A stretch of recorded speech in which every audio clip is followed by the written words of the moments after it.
Shyam Sundar is the lead investigator for the NIST analysis of the collapse of World Trade Center Building 7. In the technical briefing on August 26th, Dr. Sundar clearly explained why freefall for World Trade Center 7 was impossible. The analysis showed there's a difference in time between a freefall time. A freefall time would be an object that has no structural components below it. And that is not at all unusual because there was structural resistance that was provided in this particular case. And you had a sequence of structural failures that had to take place, and where everything was not instantaneous. That was before they were forced to acknowledge that freefall actually occurred. Once they acknowledged freefall, they claimed without elaboration that their new analysis was consistent with the results of the global collapse analysis. I'm not making this up. This is their own words. Freefall time would be an object that has no structural components below it. Sundar's original remarks make sense under the assumption of a natural collapse. Anything at an elevated height has gravitational potential energy. If it falls and none of the energy is used for other things along the way, all of that energy is converted into kinetic energy, the energy of motion, and we call it free fall. If any of the energy is used for other purposes, there will be less kinetic energy, so the fall will be slower. In the case of a falling building, the only way it can go into free fall is if an external force removes the supporting structure. None of the gravitational potential energy of the building is available for this purpose, or it would slow the fall of the building. The fact of free fall by itself is strong evidence of explosive demolition, but the evidence is even stronger than that. My original analysis looks like this. I have since confirmed my measurement using a different software package. Both of these graphs plot velocity versus time. A straight line indicates constant acceleration, and the slope of the line indicates the rate of acceleration. What is particularly striking is the suddenness of onset of freefall. The acceleration doesn't build up gradually. The graph simply turns a corner. The building went from full support to zero support instantly. NIST's graph is upside down relative to mine, but that's really not an issue. Their data is almost the same. What is dramatically different is the curve they superimpose on the data. This curve has no physical significance whatsoever. It is merely a hypothetical interpretation of the data. It is literally the mathematical equivalent of laying a wet noodle on the graph and nudging it around until it fits the data. The straight part fits the data reasonably well. What is totally misleading are the gradual transitions into and out of freefall. The raw data speaks for itself. One moment the building is holding, the next moment it lets go and is in complete freefall. The onset of freefall was not only sudden, it extended across the whole width of the building. My measurement of the acceleration of the building was based on the northwest corner. This recent measurement confirming freefall was based on a point midway along the roofline. The fact that the roof stayed level shows the building was in freefall across the entire width. The collapse we see cannot be due to a column failure or a few column failures or a sequence of column failures. All 24 interior columns and 58 perimeter columns had to have been removed over the span of 8 floors low in the building simultaneously to within a small fraction of a second, and in such a way that the top half of the building remains intact and uncrumpled. Let's come back to NIST's acceptance of freefall. Here is their exact wording. Quote, "The 3 stages of collapse progression described above are consistent with the results of the global collapse analysis discussed in Chapter 12 of NIST NC Star 1-9. Unquote.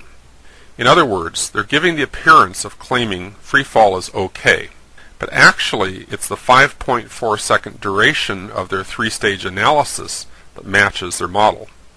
But we saw in Part 2 of this video series that the 5.4 seconds depends on an artificially early start time, which has no valid observational basis. Without the 5.4 second fig leaf, they are left with freefall and nothing more.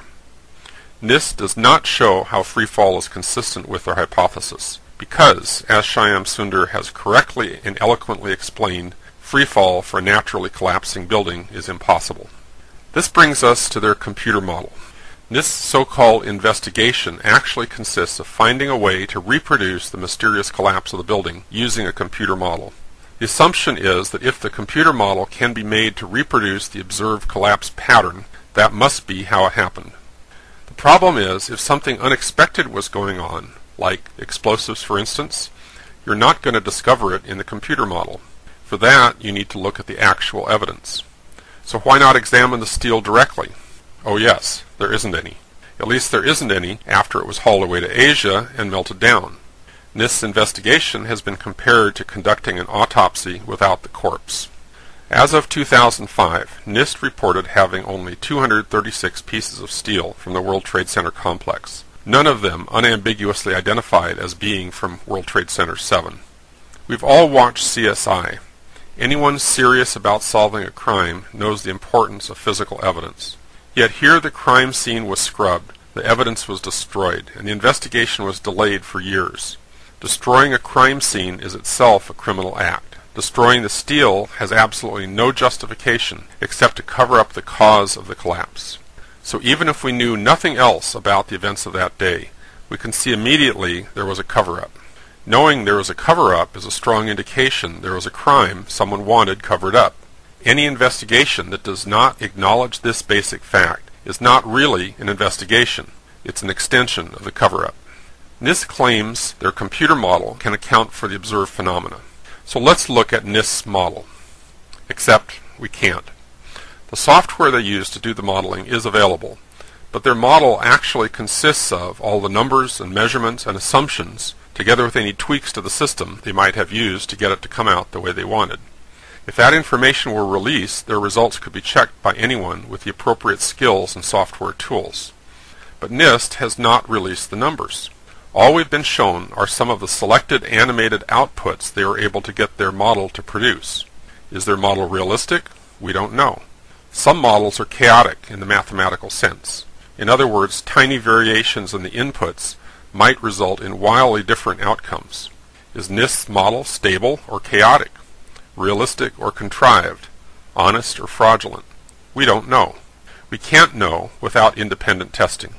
The very process of running the model until it produces the kind of result you're looking for is called selection bias. If you think about it, NIST's methodology is explicitly based on selection bias. Even if you could show what might have happened, it doesn't show what actually did happen.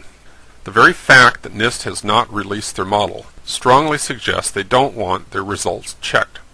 In other words, their results are intended to be taken strictly on faith. If NIST has not released their modeling data and their assumptions, they have really not released their report. And the fact that this is their final report indicates they do not intend to do so. Therefore, on the face of it, their report is little more than a fancy, expensive cover-up. One fact we do know about NIST's model is it does not allow for freefall. The best they could do is 5.4 seconds for the building to crumple down through 18 floors. Crumpling absorbs energy, and that makes freefall impossible. There's nothing in the models we have been shown that even resemble a three-stage collapse with a freefall component.